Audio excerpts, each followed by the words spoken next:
Si Nathan, 40 taong gulang at binata pa. Isang lalaking isinubsob ang buong buhay sa trabaho. Hindi dahil sa pangarap lang, kundi dahil sa sugat na matagal nang ayaw maghilom. Matagal na yon. Pagbalik niya mula sa serbisyo bilang sundalo, dala niya ang pag-asa. Ang pangakong iniwan niya.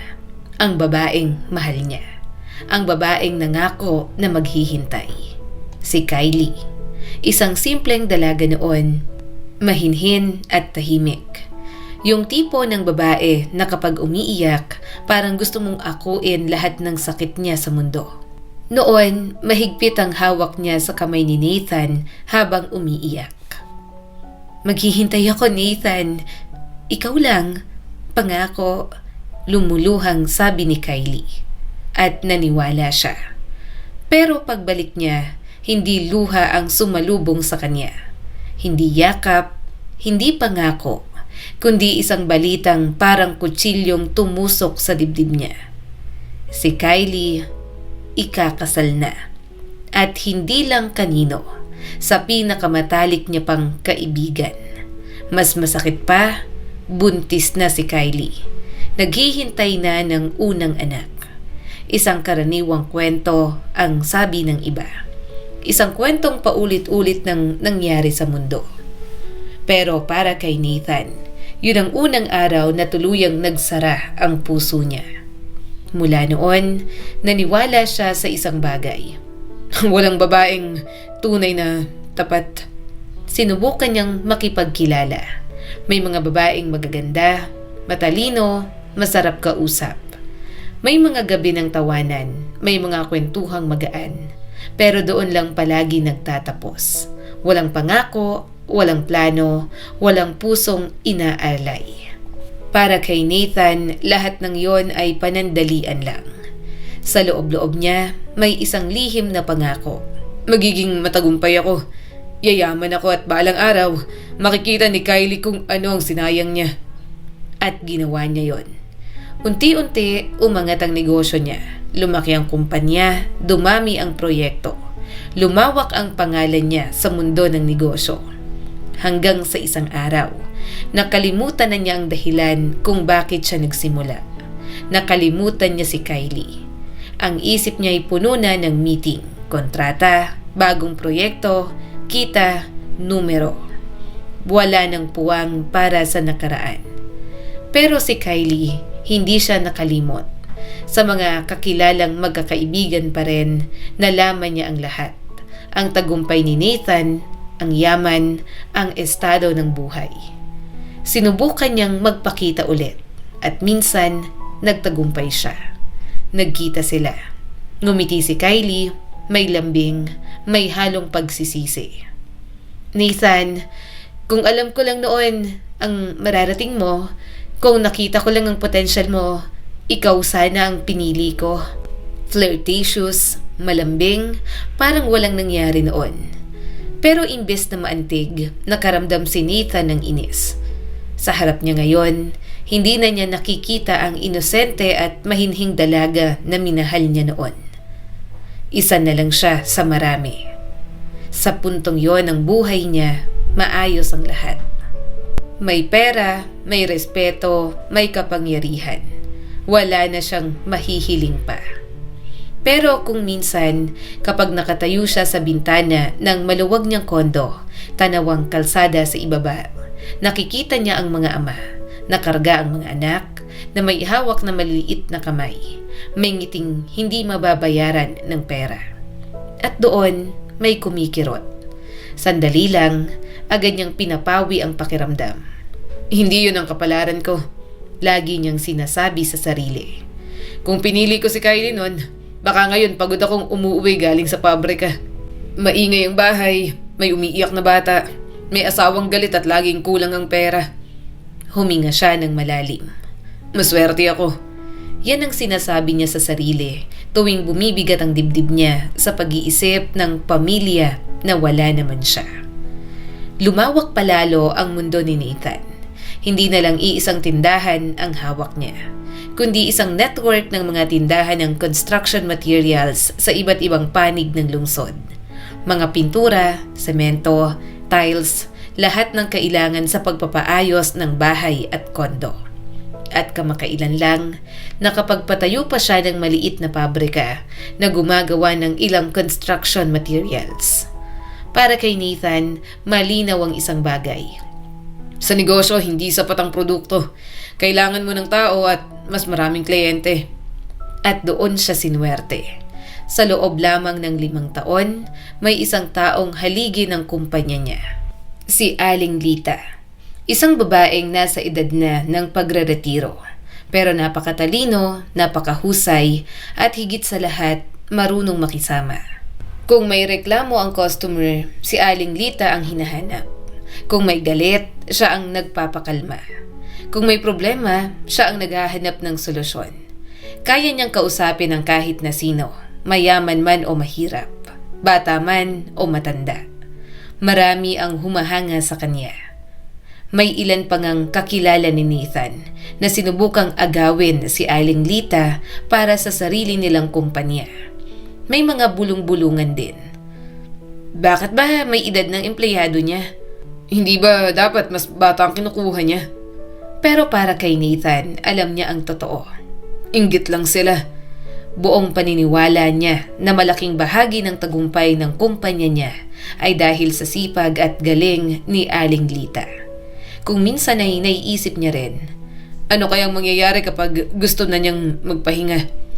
Hindi niya inakala na mas mauuna pa pala siyang magpaalis sa kanya.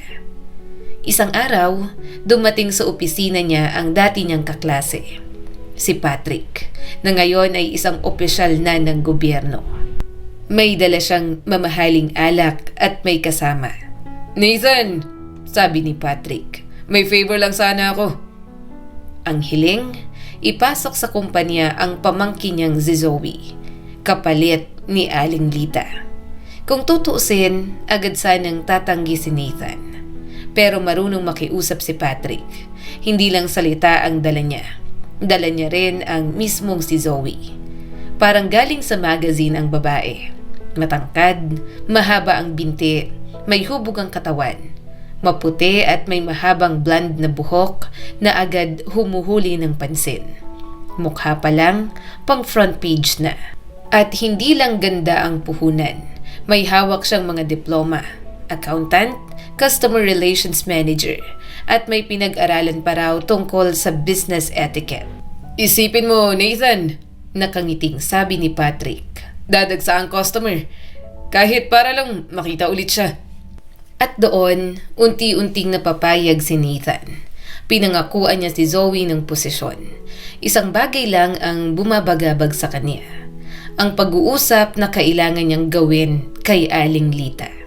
Akala niya'y madali lang. Hindi niya alam kung gaano pala yun kasakit. Walang kasalanan si Aling Lita. Walang pagkukulang, walang kahit isang dahilan para mapagalitan. Kaya nang ipatawag siya ni Nathan sa opisina at walang paligoy-ligoy na ibinalita ang desisyon, nanginig ang mundo ni Aling Lita. Sir, ano po ang nagawa kong mali? May reklamo po ba? May pagkukulang po ba ako? Paulit-ulit siyang nagtatanong. Hindi siya makapaniwala, pero wala siyang nakuhang totoong sagot. Nagsinungaling si Nathan. Iniisip ko lang ang kalusugan niyo. Matagal na po kayong nagtatrabaho. Panahon na siguro para magpahinga. Mag-enjoy kayo ng retirement. Napayuko si Aling Lita. Walang sigaw, walang eksena. Tahimik lang, pero sa katahimikang yon, may pusong nabasag. Namumutla si Aling Lita. Napahawak siya sa gilid ng mesa.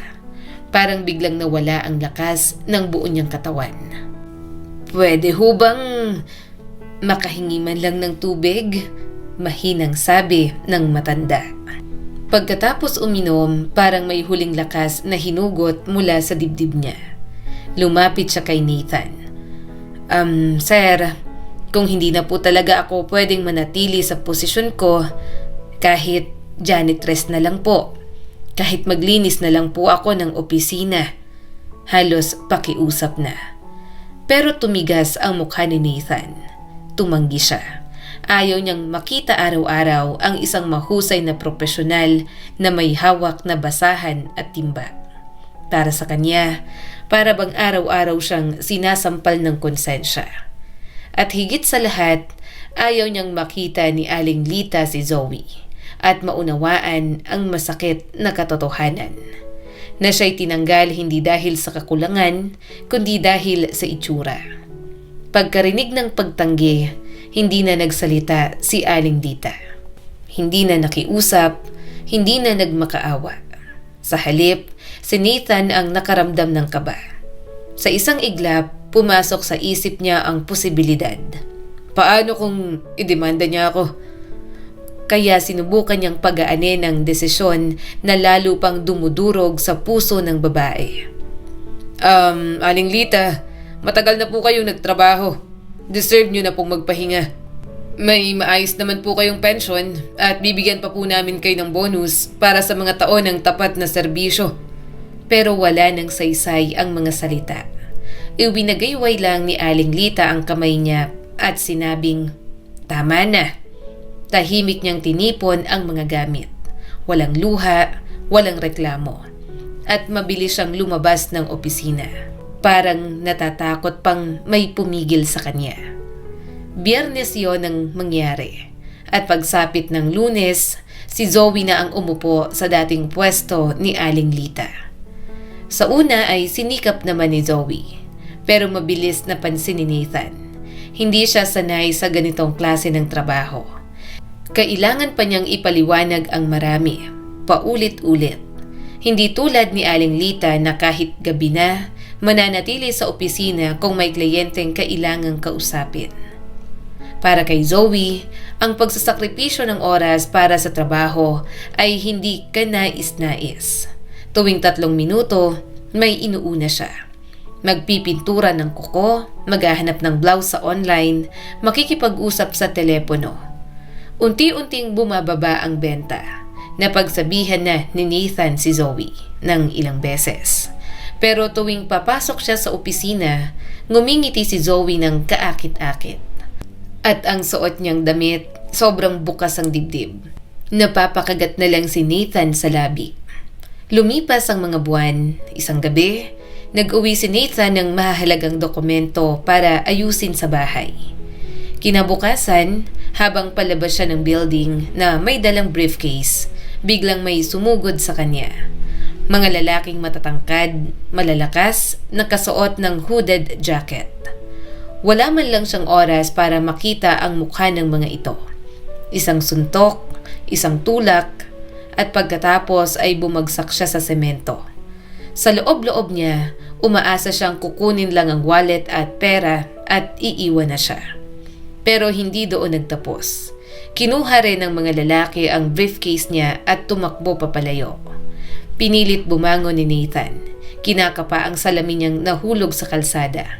Nang biglang may marinig siyang sigaw. "Aray! Sunod ang tunog ng pagbagsak. Nang maisuot niyang muli ang salamin, kitang-kita niya ang nangyari. Ang isa sa mga umatake sa kanya nadula sa ilalim ng arko ng gusali at pilay na pilay. Hirap na hirap tumayo. Ang isa pa, nakahandusay. Tinamaan sa ulo at ang may hawak ng pamalo, isang babae. May suot na panyo sa ulo, nakabalot ng lumang jacket na makapal. Matapang, matatag, at handang ipagtanggol ang hindi niya kilala. Hindi makapaniwala si Nathan sa nakikita niya. Mabilis na lumapit ang babae sa kanya. "Nathan, ayos ka lang ba? Tatawag ako ng ambulansya." Pamilyarang boses. Biglang nanlaki ang mga mata ni Nathan. "Aling Lita? Ikaw ba yan?" Hindi pa rin siya makapaniwala. Pero paano niyo nagawa yun?" Ngumiti si Aling Lita. Isang ngiting pagod pero matatag.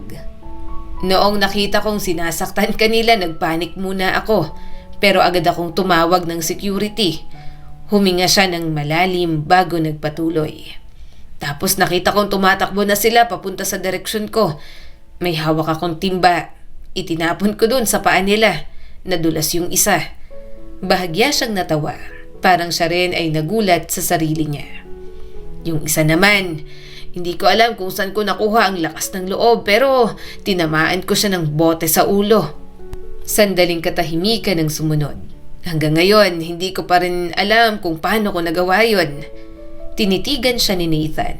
Ngayon lang niya napansin, pumayat si Aling Lita. Maluwag ang damit, hindi na kasing ayos ang bihis katulad noon. Kayo po, anong ginagawa niyo ngayon? Tanong ni Nathan. Mahinahon namang sumagot ang matandang babae. Janitress na ako. Nanlambot si Nathan. Pero hindi ba sapat ang pensyon ninyo? Namula siya sa hiya. Kailangan ko talaga ng pera. Hindi na siya nagbigay ng detalye at doon na dumating ang security. Hindi pinalampas ni Nathan ang nangyari. Kung wallet lang ang kinuha, baka hindi na niya palalimin. Pero ang briefcase may mga dokumentong mahalaga sa negosyo. May dahilan kung bakit yon ang target. Kaya kumuha siya ng private detective. Walang tipid, walang atrasan. At nang lumabas ang resulta, napaupo si Nathan sa gulat. Ang utak sa likod ng lahat, isang dating kaibigan. Isang makapangyarihang tao, kanang kamay pa ng mayor. Kasabwat si Patrick. Ang plano, agawin ang kumpanya ni Nathan. Ang negosyong malaki na ang kita. At si Zoe, isa lang pala siyang patibong. Kinabukasan, agad pinalayas ni Nathan si Zoe. Wala akong alam, sir. Hindi ko alam ang plano ng tito ko. Umiiyak, nagmamakaawa. Pero malamig ang sagot ni Nathan. Magpasalamat ka at hindi kita kinasuhan. Wala nang usapan pa. Pagkatapos nun, isang tao lang ang nasa isip ni Nathan. Si Aling Lita. Pumunta siya sa bahay nito. May dala siyang isang bote ng mamahaling alak, isang marangyang bouquet ng rosas at isang sobre. Kabayaran hindi lang sa pinsala, kundi sa konsensya. Malapit lang pala ang bahay ni Aling Lita, pero wala siya roon. Matagal pinindot ni Nathan ang doorbell. Muntik na siyang umalis nang may marinig siyang boses mula sa loob. Sandali lang, bubuksan ko na. Makalipas ang ilang minuto, dahan-dahang bumukas ang pinto. Sa malabong ilaw ng hallway, may isang dalaga na nakaupo sa wheelchair ang humarap kay Nathan. Hindi niya agad makita ang mukha nito. Pasensya na po kung natagalan kayo. Mahina ngunit magalang ang boses. Hindi ko po inakala na may bibisita ngayon. Nakahiga pa po ako kanina. Nagbihis pa ako at sakalang nakalapit sa pinto. Biglang napatayo si Nathan. Okay lang. Napadaan lang po ako. Hahanapin ko sana si Aling Lita. Pero mukhang wala pa siya. Ngumiti ang dalaga. Darating po siya mamaya. Galing po siya sa pangalawa niyang trabaho. Kung gusto niyo po pwede naman kayong maghintay. Nag-alinlangan sandali si Nathan pero tumango rin. Kung ayos lang. Sige po. Magkakape. Magtitimpla po ako ng tsaa. Maupo muna po kayo sa sala. Habang abala ang dalaga sa kusina, umupo si Nathan sa isang lumang silya. At dahan-dahang tumingin sa paligid. Alam niyang maganda ang sahod ni Aling Lita noon. Pero ang bahay, halos walang-wala. Lumang kasangkapan, mga upuang halatang dekada na ang tanda. Kahoy na sahig na kupas ang pintura. Pero isang bagay ang agad niyang napansin. Sobrang linis, maayos, walang kalat. Parang bawat sulok ay inalagaan kahit kapos sa lahat. Biglang naisip ni Nathan, paano kaya siya nakakakilos mag-isa sa kusina? Agad siyang tumayo at pumasok para tumulong. Doon sila nagpakilala sa isa't isa. Ang pangalan ng dalaga ay Amy. Napansin ni Nathan maganda si Amy, pero sobrang payat at maputla. Parang matagal nang may dinadala sa katawan. Kakaupo pa lang nila para uminom ng tsaa nang bumukas muli ang pinto. Dumating na si Aling Lita. Pagkakita sa kanya, hindi nito maitago ang gulat. Nathan, ngayon lang kita nakitang pumunta sa bahay ko. Ano ang sadya mo? Napakamot si Nathan. Nabubulol, hindi makabuo ng maayos na pangungusap. Pero naintindihan agad ni Aling Lita. Humagikihik siya ng bahagya, sabay iwinagayway ang kamay. Ay nako, tama na. malinaw naman sa akin. Sinong lalaki ba ang hindi pipili ng mas bata at mas maganda kaysa sa isang matandang gurang na katulad ko? Ngumiti siya pero may pait sa mata. Wala sanang problema kung mahusay din sana ang pinalit sa akin. Pero hindi. Isang manloloko. Napabuntong hininga si Nathan. Tama kayo. Parang tinuruan ako ng tadhana ng leksyon. Tumingin siya sa sahig. Muntik ko nang mawala ang lahat. At marami pa rin akong nawala nung tinanggal ko kayo. Umalis ang mga kliyente, bumagsak ang kita. Huminga siya ng malalim. Gusto ko sanang hilingin na kung maaari ay bumalik po kayo sa kumpanya. Tumingin siya kay Aling Lita ng diretso sa mata. Kung mapapatawad niyo po ako. Diretsong tumingin si Aling Lita sa mga mata ni Nathan. Walang galit, walang sigaw at tanging katotohanan lang. Sa totoo lang, Nathan, hindi ko alam kung ano ang isasagot ko. Huminga siya ng malalim. May malubhang problema sa gulugod ang anak ko na si Amy. Lahat ng kinikita ko noon ay napupunta lang sa gamutan niya. Napayuko siya. Minsan ay hindi pa rin sapat. Kaya napilitan akong mangutang. Hanggang ngayon ay may binabayaran pa akong loan. Tahimik si Nathan. Alam kong bilang janitress o tagalinis, pwede akong magtrabaho hanggat kaya ng katawan ko. Walang magtatanggal sa akin roon. Ngunit biglang tumigas ang boses niya. Pero sa inyo at sa iba pang kumpanya ay parang sugal ang buhay. Ngayon mahalaga ka bukas wala ka na. Tumingin siya kay Nathan, hindi sinisisi pero ramdam ang takot. Hindi ko kayang makipagsapalaran. Hindi pwedeng pabago-bago ang buhay ko kapag ang anak ko ang nakataya. Sa sandaling yon, parang walang ibang naramdaman si Nathan kundi ang hiya. Isang hiya na mas mabigat kaysa sa suntok ng mga magnanakaw. Pakiusap, pag-isipan niyo pa po. Yumuko siya, isang lalaking sanay igalang. Ngayon ay marunong ng magpakumbaba. At tahimik siyang umalis. Sa mga sumunod na araw, gumalaw si Nathan. Hindi bilang negosyante, kundi bilang tao.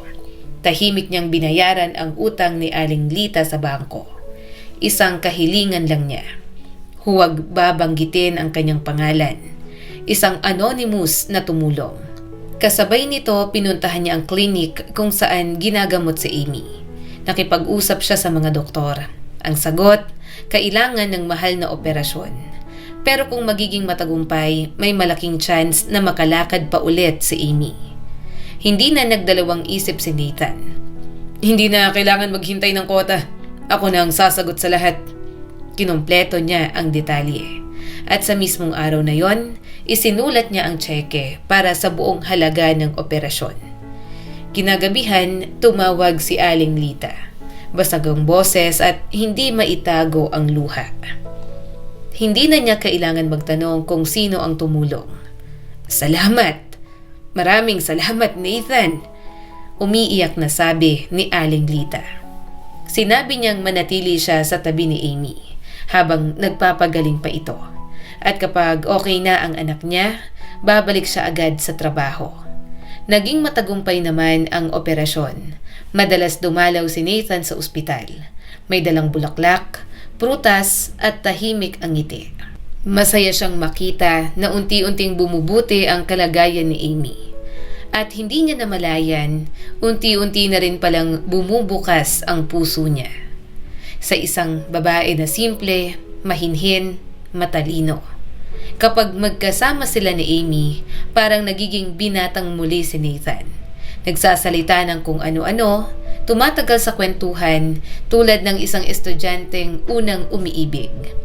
At nang magsimula ng tumayo si Amy, ang una niyang mga hakbang, mahina at nanginginig.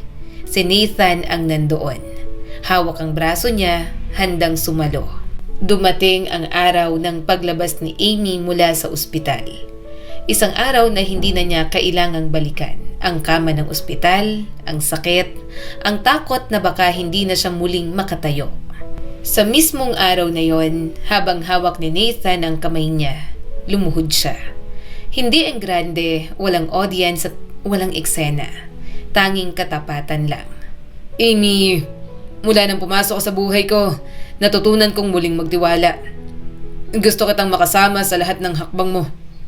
Pakakasalan mo ba ako? Napaluha si Amy. At walang pag-aalinlangan, sumagot siya ng, "Oo, magpapakasal ako sa iyo, Nathan." Simple ang kasal.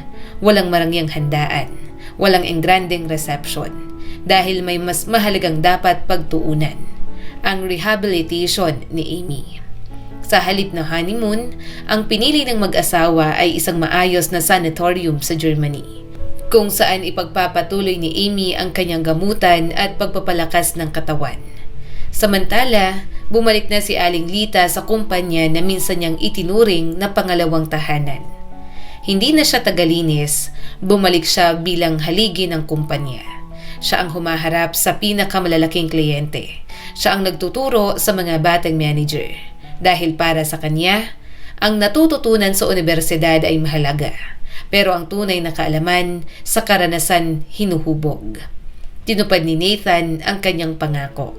Hindi niya kinasuhan si Patrick, pero hindi rin nakatakas ang tadhana.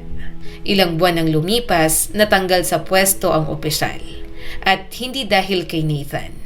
Nabunyag ang mga utang, ang sugal, ang mga taong siningil niya. Mga taong hindi pwedeng takasan. Isang araw, nadiskubre ang mas malala. Ninakawan niya ang kaba ng bayan. Kinuha ang hindi sa kanya. Si Patrick ay nilitis, nahusgahan at ikinulong. At ang lahat ng ari-arian niya ay kinumpiska. Si Zoe naman ay napilitang maghanap ng totoong trabaho. Sa tulong ng isang mabuting kakilala, nakapasok siya sa accounting department ng isang kumpanya. Pero doon, walang saysay ang ganda. Walang epekto ang ngiti. Sa mundo ng mga babaeng profesional, trabaho at kakayahan ng sukatan. Isang gabi, habang magkakasalo sa hapagkainan, si Nathan, si Amy at si Aling Lita, ikinuwento ni Nathan ang lahat ng nangyari. Pagkatapos, tahimik siyang tumingin kay Aling Lita at muling nagsalita. "Patawad sa lahat ng sakit na naidulot ko noon." Ngumiti naman ang matanda. Isang ngiting puno ng kapayapaan. "Matagal na kitang pinatawad."